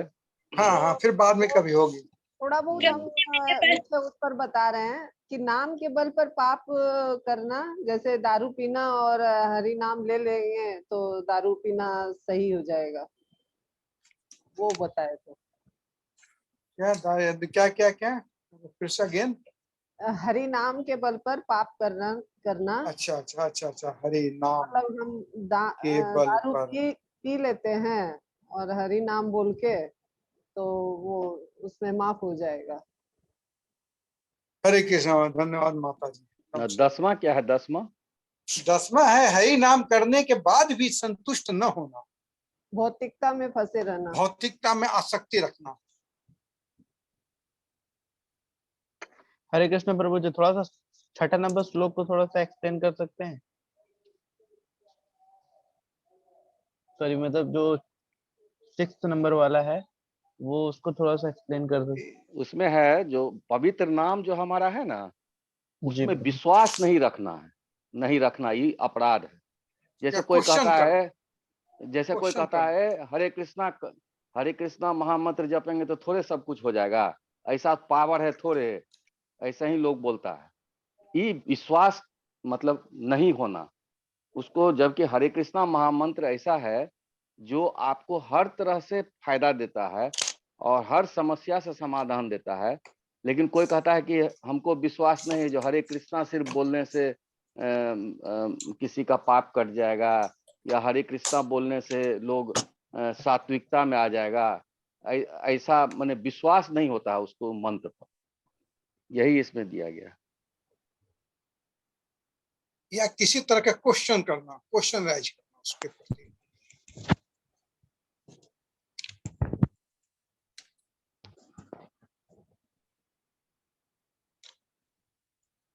हरे कृष्णा प्रभु जी, दंडोत प्रणाम। 5वां अपराध क्या था प्रभु जी? जल्दी जल्दी पार कर गए। हरे 5वां है जो हरे कृष्ण महामंत्र को साधारण समझना। अच्छा। 6ठा क्या है? जो विश्वास नहीं करना, हरे हरे कृष्णा महामंत्र पर को विश्वास नहीं काल्पनिक करना। समझना। और हरे कृष्ण 5वां है हरे कृष्णा महामंत्र को, जैसे कोई कहेगा कि गायत्री मंत्र है, तो गायत्री मंत्र से साधारण है हरे कृष्णा महामंत्र। तो मतलब हम लोग अन्य को किसी जो मंत्र से, हम अन्य लोग किसी को मंत्रों से तुलना करना। हाँ, माने साधारण नहीं समझना है हम लोग को, नहीं, मतलब जो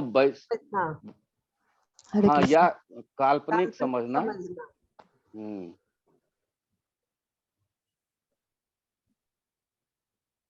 हरे कृष्ण प्रभु जी, ये जो दूसरा वाला था वो उसमें मतलब शिव और ब्रह्मा के नाम को कंपेयर के बारे में बताया गया था, तो उसको थोड़ा सा एक्सप्लेन कर दीजिए। इसमें है जो जैसे जैसे वैसे भी आप देखिएगा, कॉमनली लोग बोलते हैं, जैसे देवों के देव महादेव, ब्रह्मा जी को कहा जाता है ब्रह्मदेव, लेकिन राम और कृष्ण जी को बोला जाता है भगवान राम और भगवान श्री कृष्ण। आप हमेशा देखते होंगे सब कोई बोलता है भगवान राम भगवान श्री कृष्ण, लेकिन इन लोग को भगवान नहीं बोला जाता है। तो ये लोग है ना, ये लोग देवों में सबसे ऊंचे हैं। और आपको तो पता होगा जो बाय डिफॉल्ट जो देव और भगवान में अंतर है। जैसे जब तक हम लोग गीता में नहीं घुसे थे तब तक हम लोग को लगता था कि सब एक ही हैं, लेकिन जब हम लोग गीता में आए हैं और हम लोग प्रवचन सुनते हैं या प्रभु जी से के संगत में आए हैं, वैष्णव के संगत, तब हम लोग को पता चला जो देवता अलग हैं और भगवान अलग हैं। तो शिव जी सब जो हैं वो सबसे उच्च कोटि के देवता हुए, शिव जी और ब्रह्मा जी। और लेकिन उनका स्थान भगवान कृष्ण के बराबर नहीं है, उनसे वो नीचे है। यही इसमें कहा गया है। एक समान नहीं समझना है, शिव जी ब्रह्मा जी और हरे कृष्ण भगवान को एक समान नहीं समझना है, और अलग भी नहीं समझना। हाँ, अलग भी नहीं समझना है। हाँ, और एक भी नहीं समझना है। उनका है जो उनको अलग नहीं समझना है, भिन्न भी नहीं समझना है। अब देखिए अलग अलग कैसे होता है नहीं समझना है, क्योंकि अलग इसलिए हम लोग कह सकते हैं नहीं समझना है कि महादेव जो हैं वो वैष्णव में भी सबसे उच्च कोटि के वैष्णव हैं। इसलिए अगर वो भक्त भगवान के बहुत बड़े भक्त हैं तो भक्त को क्या कहा जाता है? जो अभिन्न है, भगवान और भक्त भगवान अभिन्न है। वो एक तरह भगवान से और जैसे भक्त की। हाँ, जैसे हमारे प्रपात जी हमारे गुरु हुए या बहुत बड़े भक्त थे, तो हमको प्रपात जी को सो भगवान के तरह समझना चाहिए, तुल्य समझना चाहिए। उनके तुल्य समझना चाहिए। इसका मतलब वो भगवान हाँ, नहीं हो गए, लेकिन उनके भगवान नहीं है। हाँ ठीक बात हाँ है, भगवान लेकिन नहीं है, भगवान नहीं है, लेकिन उनके तुल्य समझना चाहिए, उनके उनके जैसा कम समझना नहीं चाहिए। है। कम नहीं है, मतलब कम है, लेकिन हम लोग को ये उनको भगवान जैसा ही समझना चाहिए। जो मतलब वो जो बोल रहे हैं, समझिए भगवान नहीं है, भगवान की बानी बोल रहे हैं, लेकिन भगवान वो की बानी भगवान बोल नहीं रहे हो हैं। गए। हाँ, वो सही, भगवान नहीं हो गए। चौथा हाँ प्रभु सही सही। चौथा है श्रुति शास्त्र का खंडन करना। श्रुति और वैदिक स्मृति, शास्त्रों का खंडन। जब बहुत पुराने समय में, जिस समय कागज पेन पेंसिल नहीं था, लोग पत्र पर भी नहीं लिखते थे। जैसे सतयुग के समय में क्या था, लोगों की स्मरण शक्ति बहुत तीव्र होती थी, बहुत तेज। तो जो बोलते थे ना, जो सुनता था उसको याद हो जाता था। लेकिन जब छीन हुआ, वो शक्ति जब छीन हुआ तो लोग लिखने लगा। तो पहले पत्ता पर लिखता था, फिर ऐसे ऐसे आजकल कागज कलम पर हो गया। अब कागज कलम भी चला गया तो कंप्यूटर पर लोग लिखता है। तो उस समय क्या था, जो बहुत सतयुग के समय में, या सतयुग इवन आप समझिए कि त्रेता में भी, द्वापर में जाके व्यास जी लिखना शुरू किए। तो उस समय क्या था, जो जैसे महावैष्णव सब जो कुछ बोलते थे ना, किन्हीं के बारे में, भगवान के बारे में या वेद के बारे में या भागवतम के बारे में, तो वो बोलते थे और हम लोग सुनते थे। उस समय के आदमी जो सुनते थे, वो एकदम याद हो जाता था और उस पर पूरा विश्वास करते थे। वो जो वो बोल रहे हैं, वो उनसे जो श्रुति उसी को कहा जाता है। उसके बाद स्मृति होता था। स्मृति का मतलब है जो हम सुने उसके बारे में चिंतन करना, वो स्मृति हुआ। मेरे मतलब जो बात हम सुने उसको याद रखना मेरी स्मृति में। तो जो बात हम सुने महाभागवत सबसे, उस पर पूरा विश्वास हमको करना चाहिए। क्योंकि आज के समय में अगर कोई कहेगा कि ये बात है, तो हम लोग कहेंगे कि आप हमको इसका सबूत दिखाइए। तो हम लोग उसको क्या करते हैं, सबूत गीता के फलना श्लोक का, फलना अध्याय का फलना श्लोक 10.23 ऐसे करके हम लोग कहते हैं, जाके उसमें देख लीजिए। तो हम लोग देख लेते हैं तो विश्वास हो जाता है। लेकिन उस समय लोग ऐसा नहीं कहा जाता था, जो फलना पे जाके देख लिए, हम जो बोल दिए वो एकदम सही है। और महाभागवत सब जो बोलते थे, उनसे जो हम लोग सुनते थे, उस पर उसका खंडन करना या उस पर अविश्वास करना अपराध है। हरे कृष्णा प्रभु जी, यदि जाने अनजाने में वैष्णव अपराध हो जाता है तो उसके बाद भक्त को क्या करना चाहिए? उसके बाद जाने अपनाने में अपराध हो जाता है तो उसको हम लोग को गीता का 15वां अध्याय, भगवत गीता का 15वां अध्याय को पढ़ना चाहिए। और फिर अगला बार अपराध नहीं हो इसकी चेष्टा करनी। नहीं कि बार बार हम अपराध कर भी लेते हैं और गीता का 15वां अध्याय नाम के बल पर पाप करना, नाम के बल पर पाप करना वाला बात। मान लीजिए सतर्क रहना पड़ेगा। मान लीजिए ठीक है, इस बार गलती हो गया तो सतर्क रहेंगे, फिर एक बार गलती हो, लेकिन 3 बार गलती के बाद भगवान भी कहते हैं हम नहीं माफ करेंगे। बार बार गलती क्यों हो जाता है? इसका मतलब आप लापरवाह हैं। तो अब हम गलती भी किए, 15वां अध्याय पढ़ लिए, गलती किए, 15वां अध्याय पढ़ लिए थे। ये मतलब इसका मतलब है हम लोग अपने को अनुशासित नहीं कर पा रहे हैं। अनुशासित का मतलब है कि एक बार जब हम धक्का हमको लगा, हमसे गलती होगी, तो फिर हमको संभालना है ना। मान लीजिए रोड पर जा रहे हैं, बायां से जाना चाहिए, दाहिना से चले गए, धक्का मार दिया गाड़ी। तो जब गाड़ी धक्का मार देगा तो ट्रैफिक पुलिस भी आके बोलेगा आप तो गलत थे, आप दाहिना तरफ से क्यों चल रहे थे, वो गाड़ी वाला तो सही था। तो ठीक है, उसमें आपको धक्का सिर्फ लगा। दोबारा फिर जाइएगा तो ऐसा धक्का लगेगा कि टांग टूट जाएगा। अब फिर आप तिवारा जाइएगा तो हो सकता है आपको रौंद के चला जाए। तो हमको संभलना है। वैसे अगर अपराध हो जाता है तो 15वां भगवत गीता का 15वां अध्याय पढ़ना चाहिए। प्रभु जी 9 नंबर का नहीं समझ में आया। अश्रद्धालु व्यक्ति को महामंत्र के बारे में शिक्षा नहीं देना चाहिए। जैसे कोई और श्रद्धालु जिसको मान लीजिए किसी को हम लोग बोलते हैं गीता, अरे हमको गीता से कोई मतलब नहीं है, गीता क्या है, कुछ नहीं है, अपना कर्म करो और सबसे और किसी का कुछ नहीं बिगाड़ो, यही सबसे बड़ा धर्म, हमको ये सब चीज नहीं सुनना है, ऐसे ही बोल दिए हैं कृष्ण भगवान। इस टाइप के आदमी को एक दो बार आप कह सकते हैं जो ये ऐसा है वैसा, लेकिन अगर वो स्ट्रांगली अगर बोलता है तो उसको फिर आप महामंत्र का क्या कहते हैं, ये नहीं कहना चाहिए हाँ महामंत्र जप कीजिए या महामंत्र में ये है वो है, उसको छोड़ देना चाहिए, उसको महामंत्र के लिए नहीं बोलना चाहिए, यही तो नहीं बोलना चाहिए, एकदम अश्रद्धालु व्यक्ति।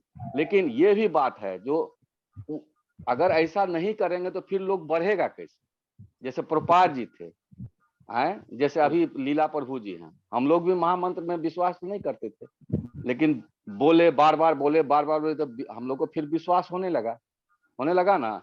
तो फिर अगर आप नहीं कि थोड़ा थोड़ा हल्का डोज नहीं दीजिएगा तो फिर वो आप में नहीं आएगा। लेकिन आप मुस्लिम को कहिएगा महामंत्र करने, तो जान भी दे दीजिएगा तो नहीं आएगा। तो मुस्लिम को नहीं कहना है, लेकिन क्रिश्चियन को तो कह के प्रभुपाद जी तो दिखा दिए, जो क्रिश्चियन को बोल के और आ गया बहुत आदमी हमारे में। अब मुस्लिम में भी आया, जैसे हरदास ठाकुर हुए या एक सनातन गोस्वामी रूप गोस्वामी हिंदू थे लेकिन वो मुसलमान बन गए थे। नहीं हो, उसके साथ प्रॉब्लम है था ये, जो चूंकि महाराज वो जो शाह जो थे, बादशाह जो था, वो सेकंड स्थान इन्हीं को रखे हुए था। जो हम जब युद्ध पर जाएंगे तो बादशाह लोग क्या करता था, युद्ध पर जाता था, 2-3 महीना युद्ध पर रहता था, तो कौन राजकाज संभालेगा? तो सनातन रूप गोस्वामी को कहते थे राजकाज संभाले। तो राजकाज संभालने के लिए क्या था, जो आपको एक ड्रेस कोड होता है, क्योंकि मुसलमान का व्यवस्था था तो उनको मुसलमानी ड्रेस कोड पहनना पड़ता था, क्योंकि सरकारी कर्मचारी थे वो, और ज्यादातर ऑफिस में तो ज्यादातर उनका मुसलमाने सब था। अब उसमें तिलक पंडित लगा के आते तो कर्मचारी सब भी भेदभाव करेगा, यही कौन है ये है, तो एक तो ड्रेस कोड बनाए हुए था, नहीं आप पहनिएगा, ये राज के कर्मचारी हैं, आपको ये ड्रेस कोड पहन के आना है, तब ना दूसरा भी आपसे नीचे वाला कर्मचारी भी ड्रेस कोड वही पहनेगा। तो वो ड्रेस कोड पहनना था उनको, दाढ़ी रखते थे, और क्या कहते हैं, उनका नाम भी ऑफिशियल नेम मुस्लिम टाइप का कर दिया। सही बात। जैसे मान लीजिए हम ही काम करते थे, हमको डिप्टी मैनेजर कह दिया। बहुत आदमी हमारे ऊपर से जो आते थे अधिकारी, तो मेरे नाम से नहीं बुलाते थे, यहाँ का डिप्टी मैनेजर कौन है, तो लाल साहब है, बुलाओ उनको। ऐसा होता है। या हम लोग को कहा जाता था जो आप टी शर्ट पहन के नहीं आइए, फुल शर्ट पहन के आइए, फुल पैंट पहन के आइए, ब्लैक शूज पहन के आइए, ये ड्रेस कोड था। हम लोग ऐसा नहीं, और आइडेंटिटी कार्ड गला में लटकना चाहिए, तो ये नहीं कीजिएगा तो आपको दंडित किया जाएगा। तो उनको उस तरह से कर दिया। लेकिन और वो अब मान लीजिए उनको कहता होगा, जो जैसे मंगला आरती हम लोग करते हैं, तो जैसे अब ऑफिस जाते होंगे तो जैसे प्रेयर कहता है करने के लिए, तो मान लीजिए प्रेयर होता होगा, उसमें उर्दू शब्द का या अल्लाह के बारे में प्रार्थना करना है, तो उनको कहता होगा आप भी कीजिए, तो करते होंगे। तो चलिए भाई, अल्लाह भी तो भगवान का ही ने बेटे थे, वो भी तो शुद्ध आदमी थे, उनके फॉलोअर ना आज बदमाशी कर रहे हैं, लेकिन वो तो शुद्ध आत्मा थे, भगवान के वो मैसेंजर थे। तो चलो उनके वो भी गाते होंगे, तो वो अपने को समझने लगे कि दूसरे समाज में जाते थे तो वो अपने को समझने लगे, तो हम तो इतना दिन से महाप्रभु के पास गए तो बोले कि हम तो इतना दिन से मुसलमाने के साथ रहते आए हैं, मुसलमाने के तरह रहते, हम तो अपने गिरे हुए हैं, वैष्णव नहीं है। माने दिखाते, चूंकि इतना विनम्र थे वो, अपने को दिखाते थे जो हमको माफ कर दीजिए। हाँ, ये विनम्रता का बात है। जैसे हम लोग जाएंगे तो हम लोग महाप्रभु के सामने तर्क करने लगेंगे, उसमें प्रभु जी हमको मेरा क्या दोष है, हम तो ब्राह्मण थे लेकिन नौकरी करते थे तो हमको ऐसा करना पड़ा, मेरा कोई दोष नहीं। लेकिन वो इतना विनम्र थे जो कहते थे कि नहीं, हम अधम हैं, हम मुस्लिम, हमको हम अधम हैं। महाप्रभु एक बार परीक्षा भी लिए थे जगन्नाथपुरी में कि आप आइए, मतलब हरिदास ठाकुर की कुटिया में, तो वो सीधे नहीं आए थे भगवान के मंदिर के आगे, समुद्र के तरफ, समुद्र के तब बालू में, अप्रैल मई का महीना था, तब बालू में आए थे, बोलने तक आए तो हुए थे, लेकिन उन्हें इतने भावुक थे भगवान के चैतन्य महाप्रभु, उनको पता ही नहीं चला कि बोले हो रहे हैं। सही बात। अहंकार नहीं था उनमें, अहंकार एकदम नहीं, सरल थे। बहुत सरल। तो ये 8वां वाला का भी थोड़ा एक्सप्लेन कर दीजिए ना।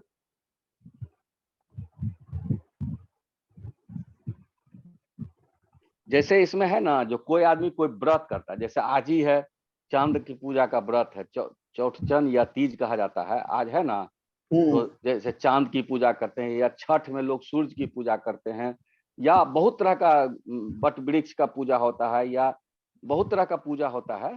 तो बहुत तरह का पूजा करना या त्याग करना, जैसे आज हम खाना नहीं खाएंगे, उपवास रखेंगे, ये सब चीज जो होता है, बहुत तरह का देवताओं का व्रत हुआ, उपवास करना हुआ, किसी का कोई चीज हम त्याग दिए, मान लीजिए किसी चीज का हम दान दे दिए, कि अथी भागवतम अथी जो माने बड़े बड़े वैष्णव है उनको दान दे दिए, या मंदिर में कुछ दान कर दिए, ये सब जो है पुण्य वाला काम है। हरिनाम के बराबर। हाँ, इसको हरिनाम के बराबर नहीं समझना चाहिए। महामंत्र इसका ये नहीं समझना चाहिए, हम महामंत्र जाप करेंगे तो जो हमको फायदा मिलेगा वो हम ये सब काम करके भी हमको समान फायदा मिलेगा, ऐसा नहीं है।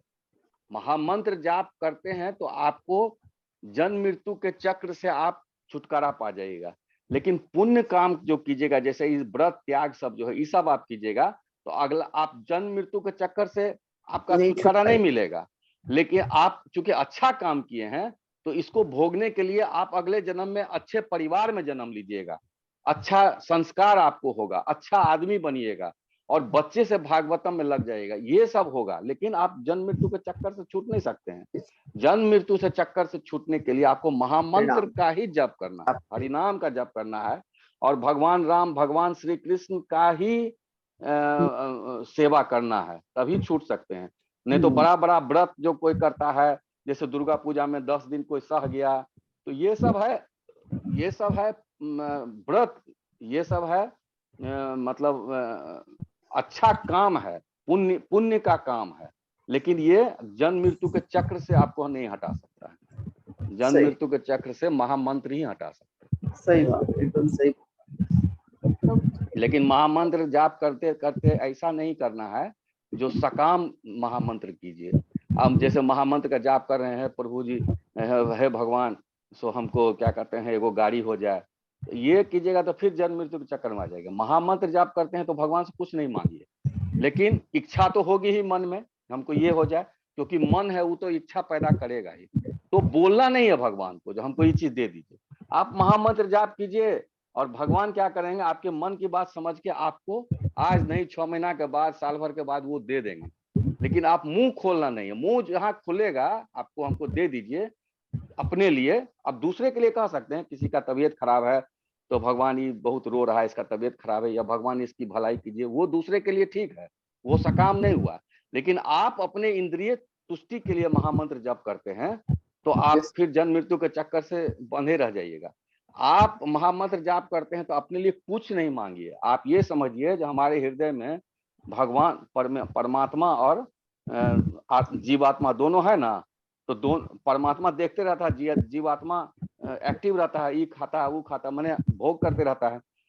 तो जब वो साथ है तो जीवात्मा का हर बात वो जान ही रहा है, साक्षी हमको ये हाँ साक्षी, हमको तो जान ही रहा है।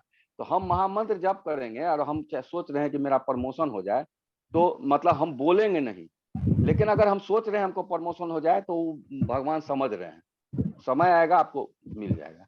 लेकिन हम मांगना नहीं है, मांगना मांगिएगा तो फिर जन्म मृत्यु के चक्कर में फंस जाइएगा, आपको भगवान दे देंगे, आप उसी में फंस जाइएगा।